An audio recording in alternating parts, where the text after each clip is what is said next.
Et si la prochaine grande crise mondiale n'éclatait ni en Ukraine, ni à Taïwan, mais au cœur incandescent du Venezuela? Tandis que l'attention internationale se concentre sur l'Europe de l'Est et le Pacifique, un séisme géopolitique se prépare en silence en Amérique du Sud, prêt à bouleverser l'ordre établi.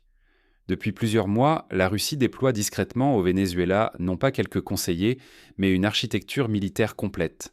Système de défense anti-aérienne, radars avancés, réseau de communication sécurisé. Le ciel vénézuélien se verrouille, et avec lui, c'est tout l'hémisphère ouest qui reçoit un avertissement sans précédent.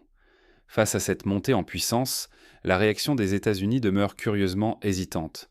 Depuis presque 2 siècles, la doctrine Monroe imposait l'Amérique latine comme une zone d'exclusion pour toute puissance étrangère. Aujourd'hui, ce pilier fondamental vacille, exposant les premières fissures d'un ordre longtemps jugé inébranlable. La Russie, rivale historique, s'ancre là où elle n'aurait jamais osé s'aventurer durant la guerre froide. Cette présence change la donne. Les anciennes certitudes s'effondrent, la carte du pouvoir mondial se redessine sous nos yeux, et l'hémisphère ouest devient le théâtre d'un affrontement inédit. Ce qui se joue au Venezuela dépasse de loin les enjeux locaux. Il s'agit d'une possible perte de l'hégémonie américaine sur le continent, d'une instabilité régionale grandissante et du risque d'escalade indirecte impliquant des acteurs majeurs comme la Chine ou l'Iran. Les routes stratégiques, l'accès à des ressources vitales et la sécurité de milliers de kilomètres de côtes sont aussi directement menacés. Pour les peuples sud-américains, l'enjeu dépasse le simple changement d'alliés. Il s'agit de souveraineté, de stabilité et de leur avenir dans un ordre mondial en pleine métamorphose. Chaque décision prise aujourd'hui pèsera sur leur place dans le nouvel échiquier global. La compétition entre grandes puissances ne se limite plus aux affrontements visibles. Elle glisse dans les marges, s'exprime par des stratégies hybrides, des alliances surprenantes et des coups de poker discrets. Le Venezuela pourrait bien devenir l'épicentre de cette nouvelle ère de tension. Sommes-nous en train de voir naître à nos portes un nouveau front de la guerre froide? Ou assistons-nous simplement à la première secousse d'un bouleversement mondial qui ne fait que commencer? Pour comprendre comment le Venezuela est devenu le terrain de ce bras de fer silencieux, il faut remonter à la succession d'événements qui ont fragilisé l'équilibre régional. Retour sur les origines d'une crise qui couvait depuis longtemps. Comment un pays ruiné, isolé, a-t-il pu devenir le terrain d'un affrontement planétaire? Le Venezuela, longtemps relégué à la marge de l'Amérique latine, se transforme soudain en épicentre d'une nouvelle guerre froide. Pourtant, pour déchiffrer cette mutation, il faut revenir près de 2 siècles en arrière, à la doctrine Monroe de l'an 1823. Cette doctrine, pierre angulaire de la politique étrangère américaine, érigeait l'Amérique latine en zone interdite aux puissances européennes. Le message était limpide. Verrouiller le continent, empêcher toute influence étrangère et garantir la suprématie des États-Unis dans l'hémisphère ouest. Pendant plus d'un siècle, Washington orchestre son hégémonie. Intervention militaire, marionnettiste de dictature, mainmise sur les ressources. Le continent devient le laboratoire secret de l'ambition américaine. Mais ce modèle, usé, commence à vaciller à l'aube du XXIe siècle. En 1998, Hugo Chavez bouleverse la donne en accédant au pouvoir au Venezuela. Il orchestre une rupture, progressive mais déterminée, avec l'Occident. Caracas se tourne vers de nouveaux alliés, la Russie, la Chine, l'Iran. Peu à peu, un axe anti-américain prend forme, non seulement dans les discours, mais aussi dans les actes. Face à cette réorientation, les États-Unis ripostent par une salve de sanctions économiques, visant à étrangler Caracas et provoquer une transition politique.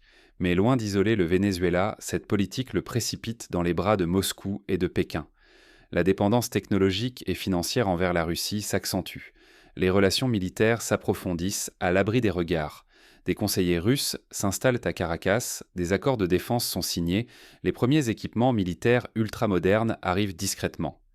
Derrière cette alliance, il n'y a plus qu'une solidarité idéologique. Pour Moscou, le Venezuela représente une opportunité unique, installer une tête de pont stratégique à quelques heures de vol du territoire américain. La Russie construit patiemment une architecture militaire inédite en Amérique latine, profitant de l'isolement international croissant de Caracas. Dans le même temps, Pékin investit massivement dans l'énergie et les infrastructures, tissant un réseau économique qui réduit encore l'influence de Washington. Chaque nouveau contrat, chaque cargaison resserre l'étau autour de l'ancienne doctrine Monroe. Le risque n'a jamais été aussi grand.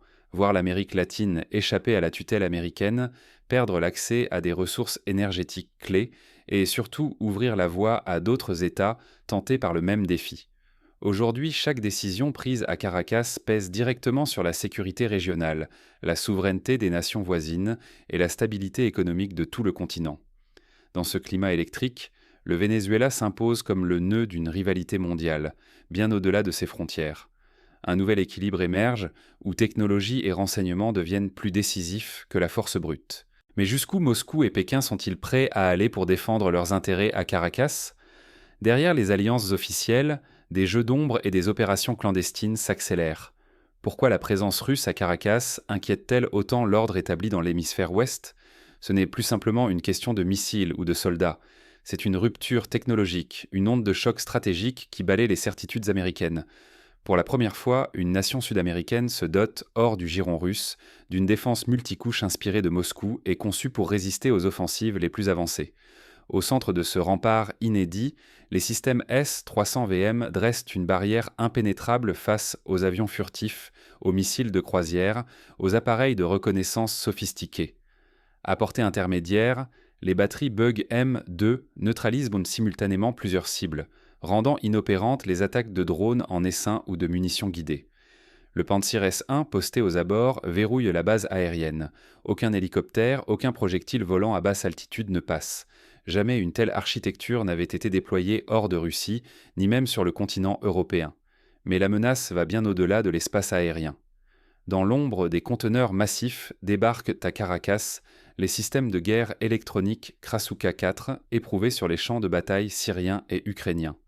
Leur objectif, brouiller les signaux GPS, aveugler les satellites occidentaux, intercepter les communications de l'OTAN. Grâce à eux, la cyberdéfense vénézuélienne bondit à un niveau jamais atteint en Amérique latine. Chaque tentative d'intrusion numérique devient un pari dangereux pour les adversaires. La coopération russo-vénézuélienne ne s'arrête pas là. Les manœuvres conjointes se multiplient, accélérant la modernisation de l'armée locale.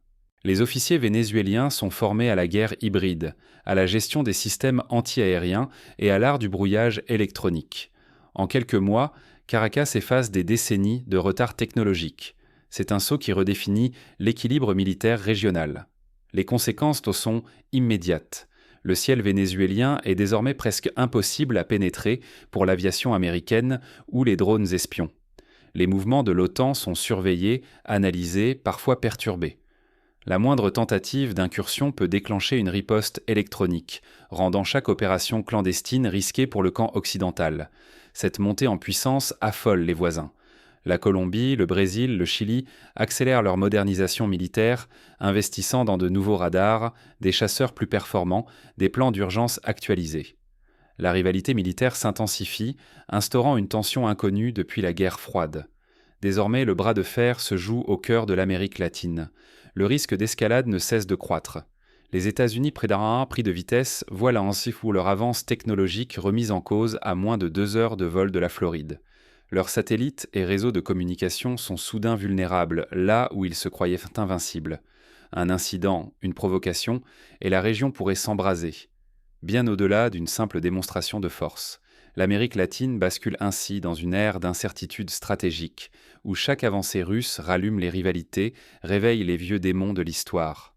Pourtant, la vraie révolution s'opère peut-être ailleurs, là où alliances et économies se réinventent discrètement, hors de portée des radars occidentaux. Mais dans les coulisses de cette crise militaire, d'autres forces travaillent à transformer durablement l'équilibre régional. Ce sont ces mutations silencieuses, loin des projecteurs, qui pourraient en s'avérer les plus décisives. Et si le Venezuela était le laboratoire discret d'une nouvelle génération de guerres hybrides mondiales? Cette interrogation n'est plus de la fiction. Désormais, chaque geste d'un acteur local peut déclencher une onde de choc planétaire. Un incident à Caracas, une riposte à Washington, et voilà que se déclenche un balai d'alliances, de sanctions et de représailles indirectes, tissant une toile d'interdépendance explosive. L'effet domino menace. Si le modèle vénézuélien séduit, il pourrait se répandre. Cuba, le Nicaragua, la Bolivie, voire même le Mexique, observent et pourraient embrasser des stratégies semblables. Ce risque de contagion recompose la carte politique de l'Amérique latine et brouille les frontières entre sphères d'influence. Ici, ce n'est plus l'Europe qui craint un rideau de fer, mais l'Amérique elle-même, fragmentée par de nouveaux clivages idéologiques et militaires. Les alliances régionales chancellent. L'organisation des États américains se fissure, tiraillée entre allégeance aux États-Unis et tentation d'indépendance face à la montée des puissances extra-régionales. Les échanges commerciaux et énergétiques sont menacés. Qui dominera les flux de pétrole, de gaz ou de minerais stratégiques et à quel prix? Les marchés se fragmentent, l'incertitude s'impose, et ce sont les populations locales qui subissent le coût de cette instabilité sous la menace de crises économiques et migratoires aggravées. Cette recomposition fragilise l'architecture sécuritaire occidentale. Aux yeux du monde, l'Amérique paraît sur la défensive, moins capable de rassurer ses partenaires historiques. La doctrine Monroe, pilier de la suprématie américaine dans l'hémisphère ouest depuis près de 2 siècles, chancelle. Washington hésite, tandis que Moscou et Pékin avancent leurs pions, prudemment mais sûrement. La Chine, en toile de fond, consolide son influence par des investissements massifs, des prêts et des projets d'infrastructure. En se positionnant à la fois banquier et stratège, Pékin profite de la brèche ouverte par la Russie pour ancrer sa présence durablement. Le Venezuela devient alors un point d'appui pour une nouvelle architecture multipolaire où chaque crise locale met en lumière la fragilité de l'ordre global. Ce scénario d'escalade hors de contrôle n'est pas fantaisiste. Les démocraties régionales vacillent, tentées par l'autoritarisme ou la dépendance à de nouveaux protecteurs. La stabilité des échanges mondiaux, l'accès aux ressources et la confiance dans les institutions multilatérales sont en péril. Un fossé s'élargit, menaçant d'engloutir tout espoir de coopération équilibrée entre Nord et Sud. Mais derrière ces manœuvres visibles, une mutation plus profonde s'opère, presque invisible. Qui profite vraiment de ce nouvel échiquier? Transformer ce choc géopolitique en opportunité plutôt qu'en simple crise. Voilà le défi lancé à l'Amérique latine. Face à la montée de l'influence russe au Venezuela et au bouleversement de l'ordre régional, la région doit choisir sa voie, sous peine de voir sa souveraineté s'éroder. Première urgence, ressouder le multilatéralisme régional. Des alliances comme le Mercosur, l'ALBA ou la CELAC pourraient devenir des remparts collectifs. En parlant d'une seule voix, les États d'Amérique latine gagneraient en poids, limitant les ingérences et affirmant leurs propres intérêts. Mais cela ne suffit pas. Investir massivement dans la résilience technologique et énergétique est vital. Développer des capacités locales, des infrastructures numériques à l'énergie renouvelable, réduit la dépendance et accroît la marge de manœuvre face à la pression extérieure. La désescalade et le dialogue interétatique sont tout aussi essentiels. L'histoire l'a prouvé. La militarisation du continent ne profite à personne. Multiplier les canaux diplomatiques, encourager la médiation régionale et refuser la logique de bloc pourraient en éviter que l'Amérique latine ne devienne le champ de bataille de Moscou, Washington ou Pékin. Autre levier, diversifier les partenariats économiques. Miser sur une seule puissance, c'est s'exposer à la fragilité. Tisser des liens plus étroits avec l'Europe, l'Asie ou l'Afrique offrirait une protection contre les chocs imprévus et renforcerait la stabilité régionale. Dans une ère saturée de désinformation, renforcer la souveraineté numérique est devenu une nécessité. Les campagnes d'influence étrangère déstabilisent les sociétés. Chaque pays doit maîtriser ses infrastructures numériques, protéger ses données et garantir la transparence pour conserver la maîtrise de ses choix. Rien de tout cela n'est possible sans une opinion publique informée et vigilante. Une société qui comprend les enjeux, qui exige la vérité et refuse la manipulation, restera moins vulnérable aux récits extérieurs. Cela passe par des médias responsables, une éducation politique solide et un débat citoyen vivant. Ignorer ces pistes, c'est risquer de devenir l'otage d'intérêts étrangers, de perdre la capacité à décider de son avenir et de voir la cohésion sociale se dissoudre au profit des grandes puissances. Chaque décision, chaque prise de position pèsera sur la souveraineté et la stabilité régionale. Reste une question brûlante. Jusqu'où sommes-nous prêts à laisser Moscou, Washington ou Pékin écrire notre avenir à notre place? Mais la géopolitique ne se décide pas en vase clos. Ce sont désormais les choix de chaque citoyen qui pèseront sur la trajectoire du continent. Un basculement historique s'opère, peut-être déjà, sans que nous réalisions son ampleur. Un nouvel acteur redessine les lignes, silencieusement, mais avec une détermination implacable. La présence militaire russe s'installe au Venezuela, pierre après pierre, et chaque nouvelle base, chaque système radar ou batterie déployée amplifie des ondes de choc qui se propagent dans tout l'hémisphère ouest. Ce n'est plus un simple duel diplomatique. C'est l'essence même de la sécurité régionale qui chancelle. Depuis près de 2 siècles, la doctrine Monroe a servi de rempart aux intérêts américains. Aujourd'hui, ce rempart se fissure. L'idée d'un jardin privé réservé à Washington n'a jamais semblé aussi vulnérable. Par l'alliance de technologies asymétriques et de partenariats inattendus, Moscou réinvente la partie sans déclencher la moindre bataille frontale. Mais il ne s'agit pas seulement d'un jeu de puissance lointaine, ce sont nos propres ressources, notre souveraineté, la stabilité de nos économies et la place de notre pays dans le monde qui se trouvent menacés. Rester spectateur reviendrait à laisser d'autres écrire l'histoire de notre continent à notre insu. Dans cette ère nouvelle, l'information devient notre première arme. Il ne suffit plus de lire les titres. Il faut questionner, analyser, mettre en perspective. Car les batailles du XXIe siècle se mènent autant avec des alliances invisibles, des réseaux d'influence et des récits bien construits qu'avec des missiles ou des chars d'assaut. Nous devons rester vigilants, lucides et débattre ensemble de la voie à suivre. L'avenir de la région dépendra de notre capacité à décrypter ces bouleversements, à anticiper les ruptures et à défendre nos intérêts avec intelligence, unité et courage. La vraie question n'est plus de savoir si le monde change, mais de comprendre comment il change, avec qui et au profit de qui. Pour mesurer la portée de ce bouleversement, il faut replacer le cas vénézuélien dans l'histoire des grandes confrontations géopolitiques du dernier siècle. Rappelez-vous la crise des missiles de Cuba en 1962. À l'époque, l'URSS avait tenté d'installer des missiles nucléaires à quelques centaines de kilomètres des côtes américaines.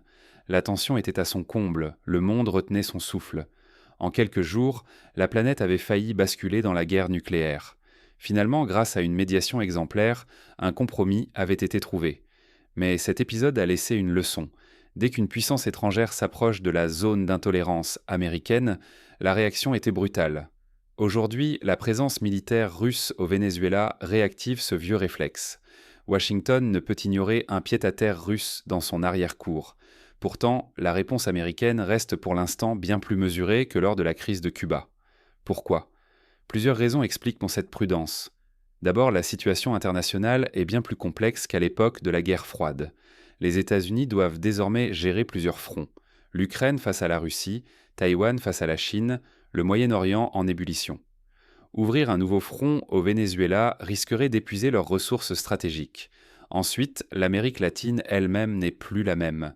Les sociétés sont plus informées, les gouvernements plus diversifiés, les opinions publiques moins dociles face aux pressions extérieures.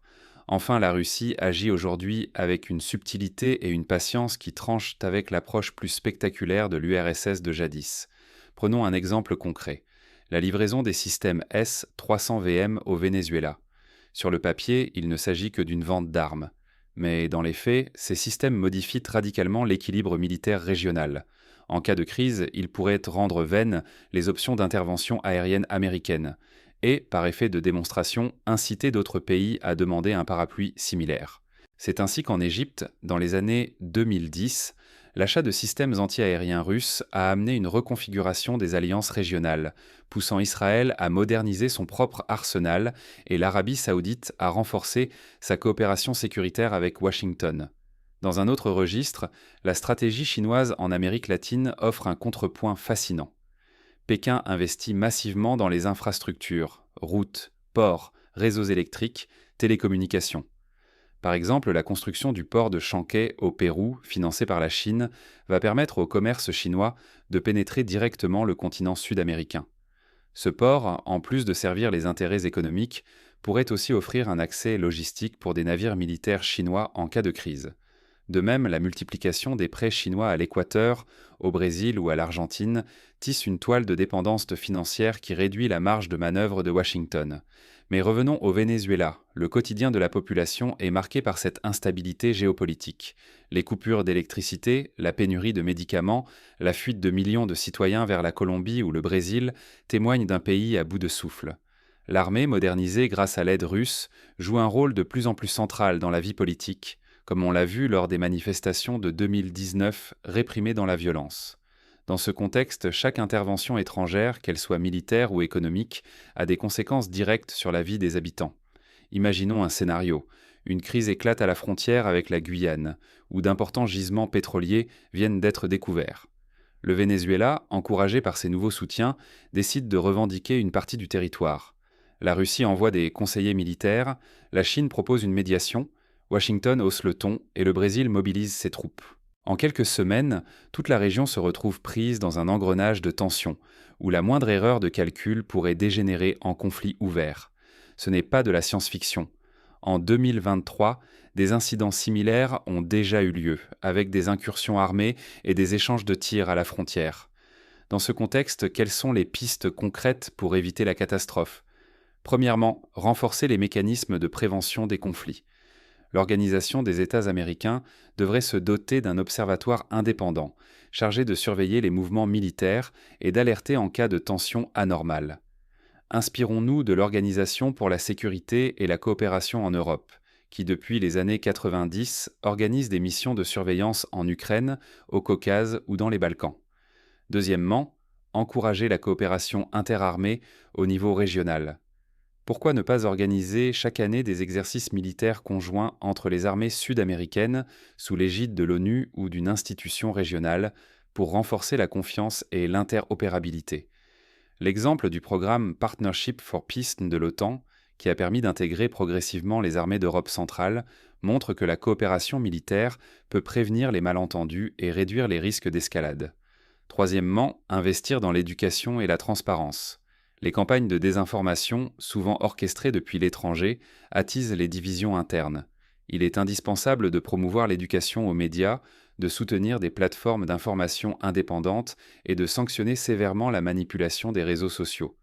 Prenons modèle sur l'Estonie, petit pays balte qui, face aux menaces hybrides russes, a fait de la cyber-résilience une priorité nationale, avec des résultats impressionnants en matière de sécurité numérique et d'éducation citoyenne. Quatrièmement, diversifier les sources d'approvisionnement énergétique et alimentaire.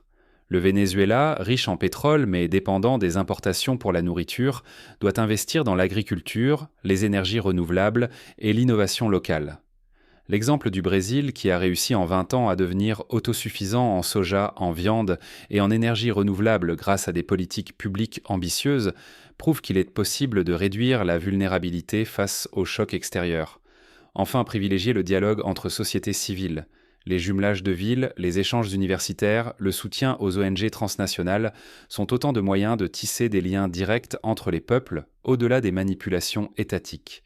L'Union européenne a multiplié ce type d'initiative après la chute du mur de Berlin, facilitant la réconciliation et la reconstruction en Europe centrale.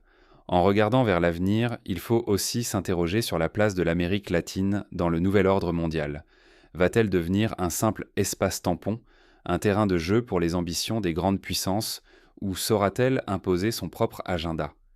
L'expérience de l'ASEAN en Asie du Sud-Est, qui a su protéger ses membres des rivalités sino-américaines en misant sur la neutralité, la médiation et la solidarité régionale, offre une piste à explorer. Mais rien de cela ne sera possible sans une prise de conscience collective. Les dirigeants, les médias, les citoyens doivent comprendre que l'avenir du continent ne se jouera pas à Washington, Moscou ou Pékin, mais dans la capacité des sociétés sud-américaines à défendre leur souveraineté, à s'organiser et à innover. Pour conclure, souvenons-nous d'une vérité simple. Chaque crise recèle une opportunité. Le Venezuela, aujourd'hui fragilisé, peut devenir le catalyseur d'une renaissance régionale, à condition de tirer les leçons du passé et d'anticiper les défis de demain. Ce n'est pas la première fois que l'Amérique latine se trouve à la croisée des chemins. À la fin du XIXe siècle, l'indépendance des pays sud-américains avait déjà bouleversé l'équilibre mondial. Dans les années 50, la révolution cubaine avait changé la donne, inspirant des mouvements de libération sur tout le continent. À chaque fois, les sociétés ont su inventer de nouvelles réponses, souvent inattendues, parfois douloureuses, mais toujours porteuses d'espoir. Aujourd'hui, le défi est inédit par son ampleur, sa complexité et sa dimension technologique, mais il porte en lui la promesse d'un avenir différent, plus libre et plus souverain. La question n'est donc plus de savoir si la prochaine crise éclatera à Caracas, elle est déjà là, sous nos yeux. La vraie question, la seule qui compte, est celle-ci.